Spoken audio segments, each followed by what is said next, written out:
बच्चों, आज के इस वीडियो में आपका बहुत बहुत स्वागत है।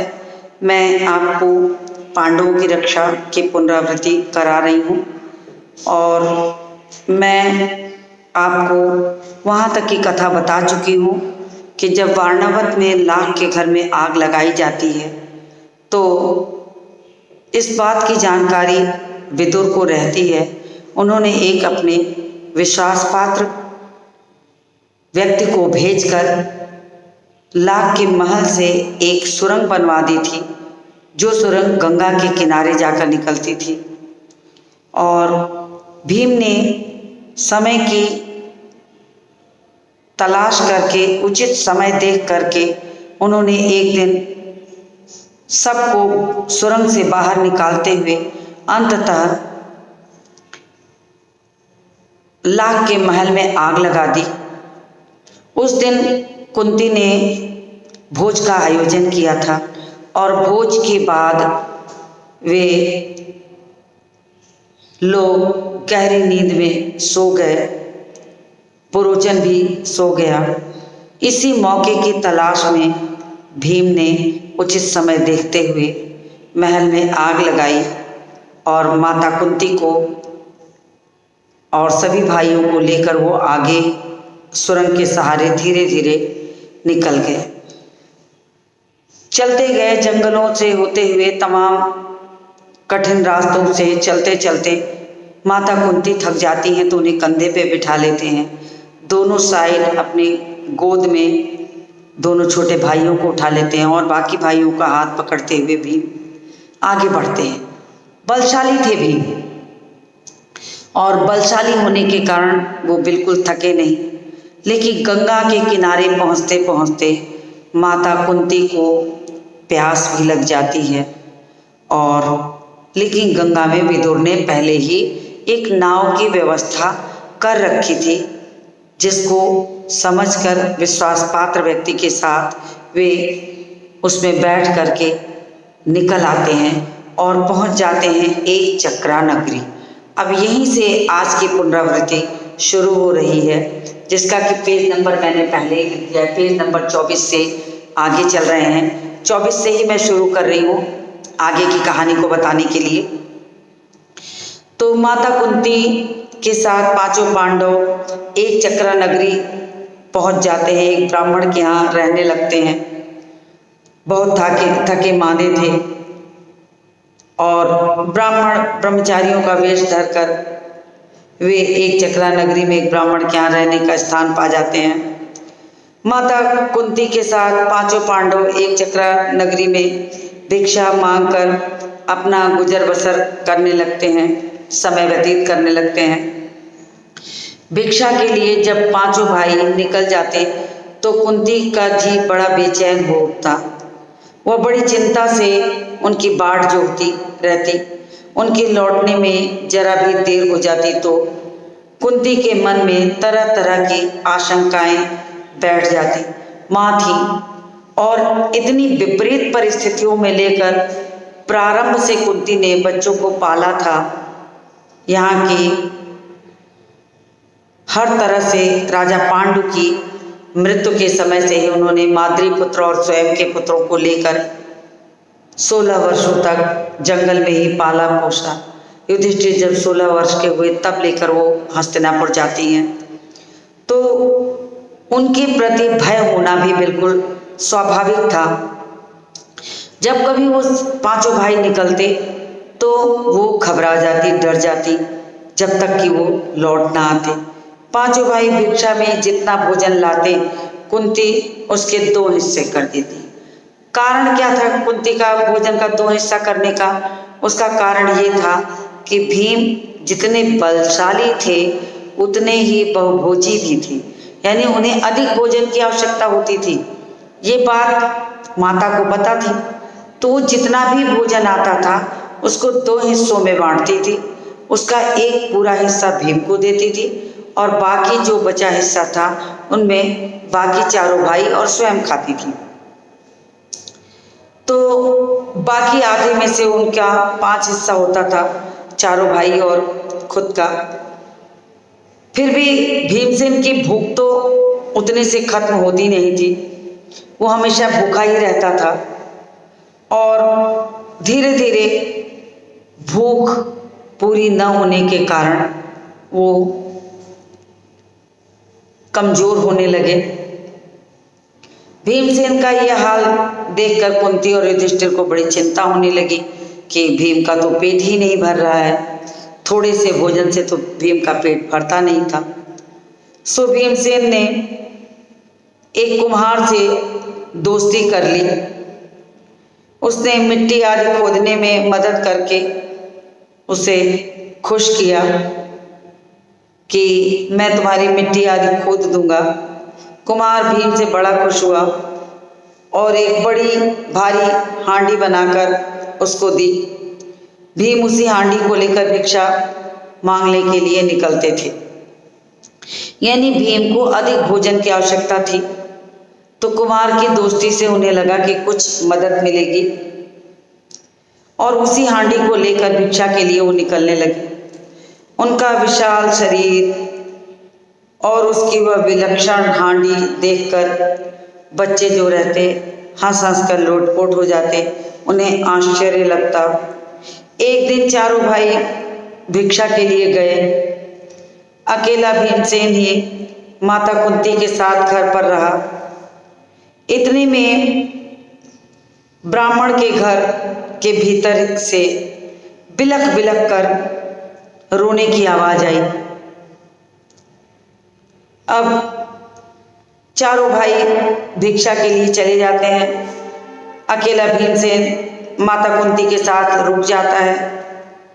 भीम घर पर ही था कि ब्राह्मण के घर से रोने की आवाज़ सुनकर कुंती और भीम आश्चर्यचकित होते हैं कि ये क्या हो गया, ऐसी रोने की आवाज़ क्यों आ रही है। अंदर जाकर देखा तो ब्राह्मण और उसकी पत्नी की आंखों में आंसू, सिसकियां ले रहे थे, एक दूसरे से बातें कर रहे थे, समझा रहे थे। कोई उपाय नहीं था। ब्राह्मण बड़े दुखी हृदय से अपनी पत्नी से कह रहा था कि कितनी ही बार मैंने तुम्हें समझाया कि इस अंधेर नगरी को छोड़कर कहीं और चले जाएं, पर तुम नहीं मानी। यही हठ करती रही कि यह मेरे बाप दादा का गांव है, यहीं रहूंगी। बोलो। अब आपस में ब्राह्मण ब्राह्मणी बात कर रहे थे।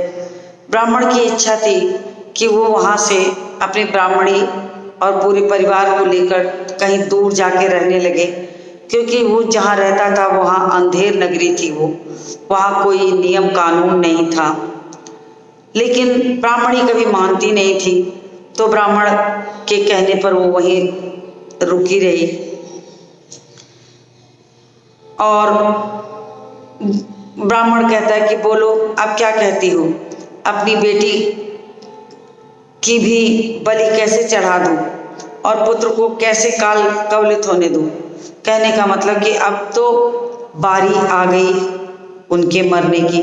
कहने का मतलब इसके पीछे एक कथा है, जिस कथा को मैं अभी आपको बताऊंगी कि उस कथा में के कारण वहाँ के गांव के जो थे राक्षस,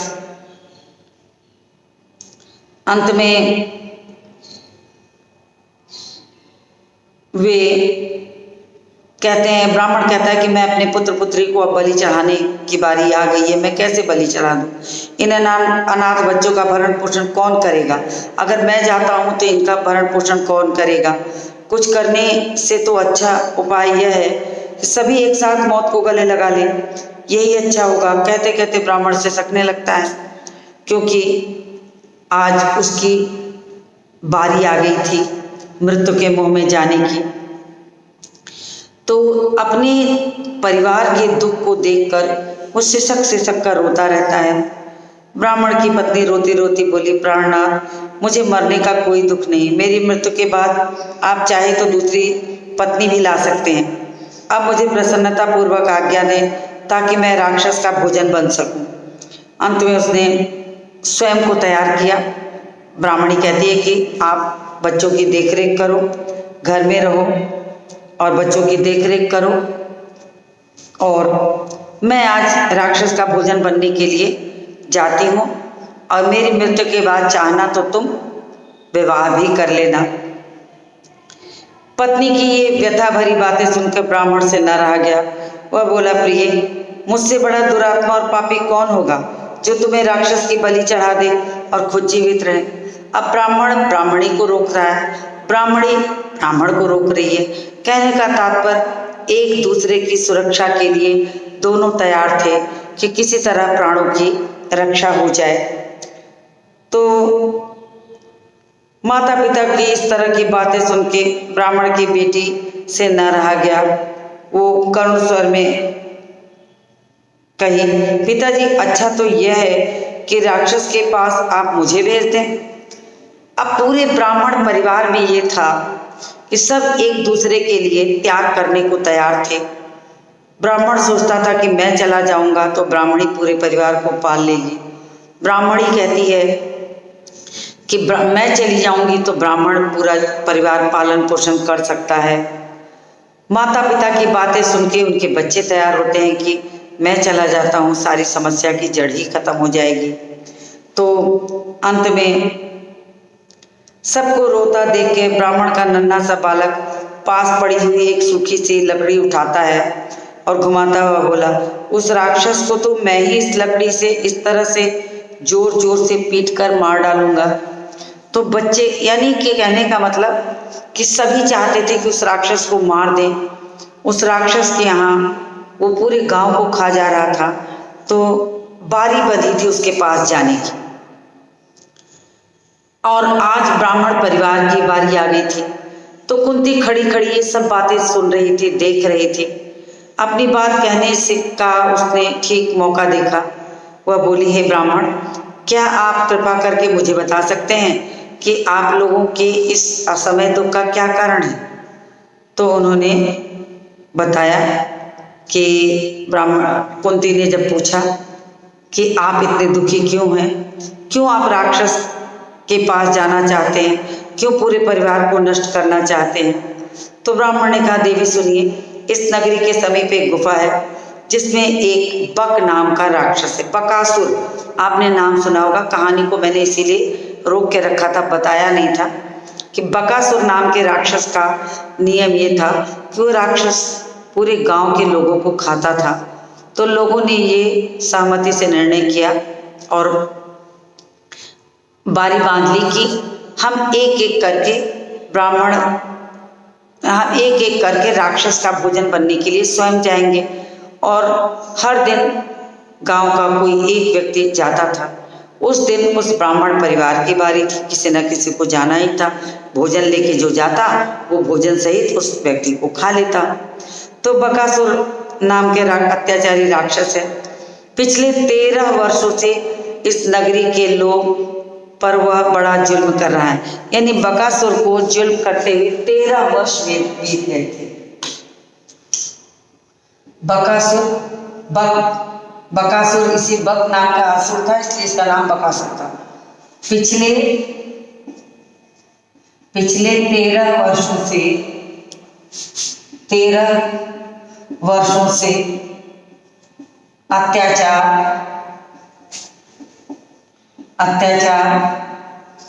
कर रहा था। तो अब उसके बाद भी कर रहा था, तो अब बराबर ये स्थिति बनी गई। बारी बारी लोग जाते रहे, उसके जुल्म का शिकार होते रहे। इस देश का राजा जो वेत्रकीय नाम के महल में रहता था वो बहुत निकम्मा था। वेत्रकीय, जिस महल में राजा रहता था उसका नाम था वेत्रकीय। तो वेत्रकीय महल में रहता था और किसी काम का नहीं था, निकम्मा था। निकम्मा क्या मतलब, किसी काम का ना हो, बेकार। प्रजा की रक्षा भी नहीं कर सकता था, प्रजा को राक्षस के अत्याचार से बचा नहीं रहा था। इससे घबराकर नगर के लोगों ने मिलकर उससे बड़ी अनुनय विनय की कि कोई ना कोई नियम बना ले। तो बकासुर ने लोगों की बात मान ली और तब से ये नियम बन गया, समझौता हो गया कि लोग बारी बारी से एक एक आदमी उसके पास जाएंगे, खाने की चीज़ें हर सप्ताह उसे पहुंचा दिया करेंगे। इस तरह से उस राक्षस के खाने के लिए आदमी और भोजन भेजने की बारी बंधी रहती थी। तो ब्राह्मण ने कहा कि आज उसके परिवार की बारी आ गई है कि भोजन लेकर वो जाएगा। अब जब ब्राह्मण की बात का कोई उत्तर देने से पहले कुंती ने भीमसेन से सलाह की। कुंती ने भीमसेन को सारी बातें बताई, क्योंकि उस दिन भीमसेन भिक्षा मांगने नहीं गए थे, माता कुंती के साथ वो घर पर ही थे।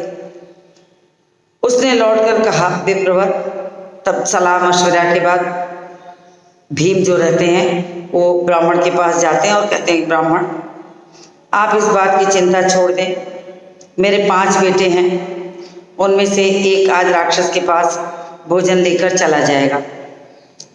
कुंती ने भीमसेन से जब सलाह मशवरा कर लिया तो उसने ये ठाना कि कोई न कोई जो है 5 पुत्रों में से एक जो है आज बकासुर का भोजन लेकर जाएगा। तो ये निश्चित हो गया। कुंती के कहने पर अंत में भीम तैयार हो जाते हैं और भोजन लेकर जाने की तैयारी शुरू हो गई। वो भोजन लेके चल देते हैं। अब ब्राह्मण चौंक पड़ा, बोला कि आप भी कैसी बात कहती हैं, आप हमारी अतिथि हैं। तो ब्राह्मण कहता, नहीं, अतिथि का ये हक नहीं होता, मैं उन्हें बकासुर का भोजन नहीं बनने दे सकती हूँ, मौत के मुंह में कैसे भेजूं। तो ये अन्याय होगा कि मैं किसी अतिथि को अपनी जगह भोजन बना के भेज दूं। तो ब्राह्मण कहता है, नहीं नहीं, मुझसे ये सब नहीं होगा, ये उचित नहीं है। कुंती को डर था कि यदि वह यह बात फैल गई तो दुर्योधन और उनके साथियों को पता लग गया तो कि पांडव एक चक्रा नगरी में छिपे हुए हैं। इसीलिए उसने ब्राह्मण को इस बात को गुप्त रखने का आग्रह किया। तो कुंती को ये बात पता थी कि अगर ये बात फैल गई कि बकासुर का वध हो गया है तो लोग ये अनायास सोचने लगेंगे कि बकासुर का वध करने वाला भीम ही हो सकता है, यानी पांडव जो हैं वो एक चक्रा नगरी में रह रहे हैं। और कुंती इस बात को फैलने नहीं देना चाहती थी, बचाना चाहती थी, कोई न जाने कि पांडव एक चक्रा नगरी में छिपे हैं। तो कुंती ने जब भीमसेन को बताया तो कि उसे बकासुर के पास भोजन सामग्री लेकर जाना है तो युधिष्ठिर खींच उठे, बोले, यह तुम कैसा दुस्साहस करने चली हो माँ। कुंती ने भीम से कहा कि तुम भोजन लेके जाओ ब्राह्मण की जगह। अगर ब्राह्मण ने हमें रहने का स्थान दिया है तो उसकी सुरक्षा की जिम्मेदारी हमारी होनी चाहिए, तो तुम्हें जाना होगा। युधिष्ठिर इस बात को मना करते हैं, कहते हैं ये हिम्मत हमें नहीं करनी चाहिए, उचित नहीं है। तो युधिष्ठिर की इन कड़ी बातों का उत्तर देते हुए कुंती बोली, बेटा युधिष्ठिर, इस ब्राह्मण के घर हमने कई दिनों से आराम से जीवन व्यतीत किया है और जब इस पर विपदा आ गई है तो मनुष्य के नाते हमें इसका बदला चुकाना चाहिए। तो बेटा, भीम की शक्ति और बल से अच्छी तरह तुम परिचित हो, तुम इस बात की चिंता मत करो कि जो हमें वारणावत से यहाँ तक उठा लाया, जिसने हिडम्ब का वध किया, उस भीम के बारे में मुझे तो कोई डर नहीं है, न चिंता। भीम को बकासुर के पास भेजना हमारा कर्तव्य है। माता कुंती को भीम के बल पर विश्वास था। हिडिंब को मारना, वारणावत से कंधे पर उठाकर माँ, दोनों भाई और बाकी भाइयों का हाथ पकड़कर बाहर तक ले आना आसान काम नहीं था और भीम ने इसके लिए चूं तक नहीं की थी। तो माता कुंती को यह लगता है कि हम जितने पुत्र हैं यहाँ हैं उनमें भीम सबसे बलशाली है, तो भीम को ही भेजना चाहिए। इस बकासुर के लिए कोई ना कोई नया हल भीम निकाल करके ही आएगा।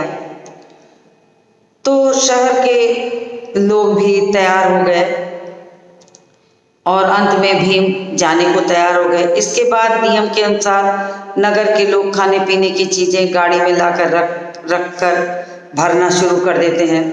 भीमसेन उछलकर गाड़ी पर बैठ गया। जब गाड़ी भर गई तो भीमसेन गाड़ी चलाने के लिए तैयार हो गया। शहर के लोग भी बाजे गाजे के साथ कुछ दूर तक गए, पीछे पीछे चले और एक निश्चित स्थान पर लोग रुक गए। बकासुर के पास पहुंचने से पहले वे रुक गए और उधर बकासुर भूख के मारे तड़प रहा था। जब उसने भीम को गाड़ी में सामान लाते हुए देखा तो उसे बहुत क्रोध आता है कि उसका भोजन इतना देर से क्यों आया, तो गाड़ी की ओर दौड़ता हुआ आगे बढ़ा। अब उधर राक्षस मारे भूख के तड़पे जा रहा था। जब बहुत देर हो गई तो बड़े क्रोध के साथ वह गुफा के बाहर आया। क्या देखता है कि एक मोटा सा मनुष्य बड़े आराम से बैठा है भोजन लेकर। ये देखकर बकासुर की आंखें जो रहती क्रोध से बिल्कुल लाल हो जाती है। इतने में भीमसेन की भी निगाह उस पर पड़ी। भीमसेन ने देखा कि बकासुर सामने है। हंसते हुए उसका नाम उसने पुकारा। भीमसेन की यह ढिठाई देखकर राक्षस को बड़ा गुस्सा आया। बकासुर को ऐसा लगा कि ऐसा कौन सा व्यक्ति हो सकता है जो इस तरह से उसका नाम लेके पुकार कर धमकी दे रहा हो। तो उसके पुकारते ही राक्षस को गुस्से से भर गया और सीधे झपट्टा मारा उसने भीमसेन की तरफ। भीमसेन ने बकासुर को अपनी ओर आते देखा। उसने पीठ फेर ली, कुछ भी अफवाह न करके खाने में ही लगा रहा, क्योंकि वो बकासुर भूखा था और वो कुछ भी सुनना नहीं चाहता था। खाने में लगा था। खाली हाथों काम न बनते देखकर राक्षस ने एक बड़ा सा पेड़ जड़ से उखाड़ लिया और भीमसेन पर दे मारा। अब अपने भूख के मारे व्याकुल बकासुर पहले अपनी भूख मिटाने की कोशिश करता है। भयानक मुठभेड़ होती है दोनों में। बकासुर पेड़ उखाड़ लेता है और उखाड़ने के साथ ही साथ उसने ये ठाना कि वो भीम को मारेगा। अब भीम के चले जाने से ब्राह्मण सुरक्षित हो गया, 4 भाई सुरक्षित हो गए, माता कुंती सुरक्षित हो गई। और अगर भीम और बकासुर का युद्ध होगा तो ये तो निश्चित है कि भीम उसे जीवित नहीं छोड़ेंगे। तो पूरे गांव की रक्षा के लिए जो भीम ने निर्णय लिया था वो बिल्कुल उचित था। और अंततः वो भोजन की गाड़ी लेकर उछलकर बैठ जाता है, वहाँ पहुँच जाता है। और जैसे ही बकासुर उन्हें देखता है कि उसने इतनी देर की है आने में, वो चीखता है, चिल्लाता है, झपट्टा मारता है। भीम ने अपना बचाव किया और भूख से व्याकुल बकासुर भोजन में लिपट जाता है। मौके की तलाश में है भीम, सोचते हैं कि मार दे, लेकिन वो व्याकुल होता है भूख से। तो भीमसेन ने बकासुर को ठोकरें मार मार कर गिरा दिया और कुछ पल जब वो खाने में जुटा रहा तो भीम ने ये ठान लिया था कि वो बकासुर को मारेंगे। तो उसी बीच राक्षस ने खींचकर एक पेड़ उखाड़ा और भीमसेन पर दे मारा, परंतु भीमसेन ने बाएं हाथ से उसे रोक लिया। अब भीमसेन के लिए ये बहुत मामूली सी बात थी। उन्होंने पेड़ को थाम लिया, बकासुर को ठोकरें मारकर गिरा दिया। पेड़ को थाम लिया और बकासुर को मारकर गिरा दिया और कहा, दुष्ट राक्षस, जरा विश्राम तो करने दे।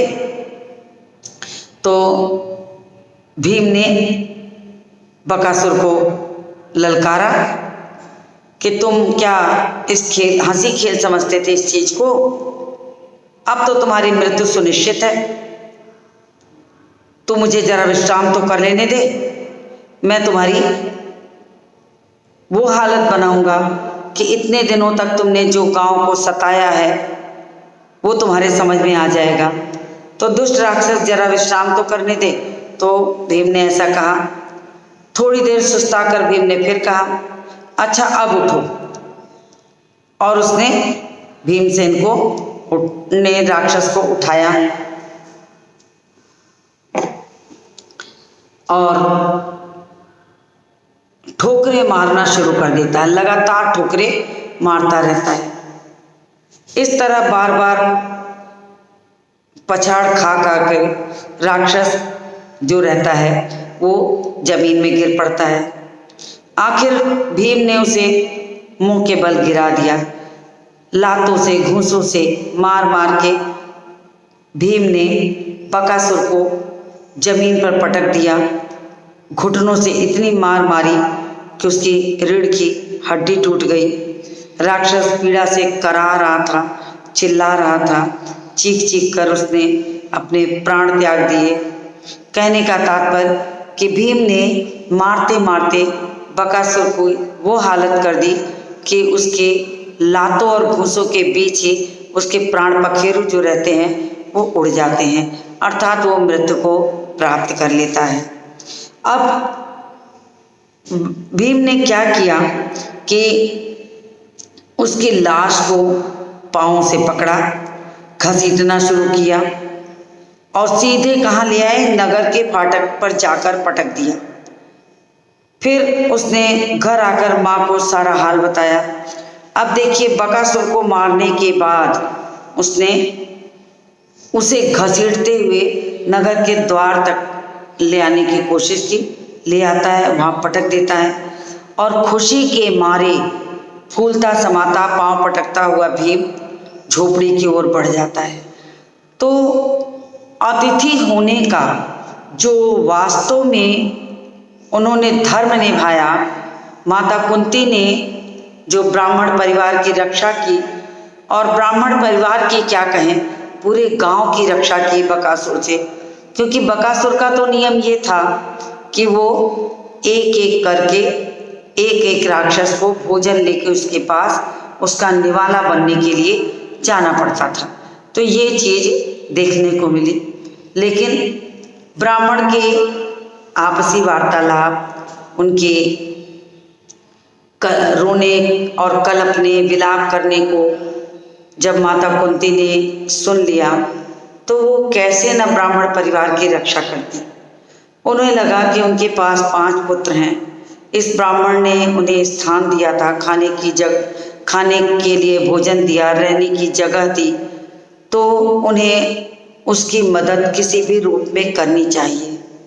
और इसकी सलाह लेने के लिए वो भीम से वार्तालाप करती हैं, सलाह लेती हैं और अंततः सलाह लेने के बाद उन्होंने ये ठाना कि आज के दिन का भोजन ब्राह्मण परिवार की जगह ले जाने की जगह वो भीम को आदेश देती हैं कि तुम भोजन लेकर जाओ।